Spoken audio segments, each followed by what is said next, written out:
سورۃ العلق، یہ سورہ مکی ہے۔ اس میں 19 آیتیں اور ایک رکوع ہے۔ یہ وہی سورہ ہے جو حرا پہاڑ میں نبی اکرم صلی اللہ علیہ وسلم پر سب سے پہلے نازل ہوئی۔ یعنی نبی اکرم صلی اللہ علیہ وسلم غار حرا میں اللہ کی عبادت میں مصروف تھے۔ اس وقت آپ کی عمر تقریباً 40 سال تھی۔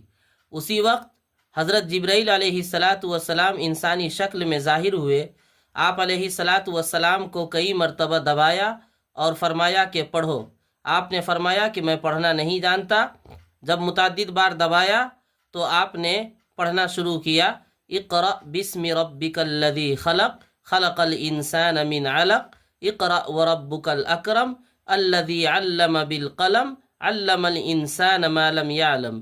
تو مطلب یہ ہے کہ نبی اکرم صلی اللہ علیہ وسلم پر یہ سورہ اور اس کی ابتدائی آیات سب سے پہلے نازل ہوئی۔ یہ قرآن کریم کی سب سے پہلی سورہ ہے، اور اس کی آیتیں جس میں سب سے پہلے اقرا کہا گیا یعنی پڑھو،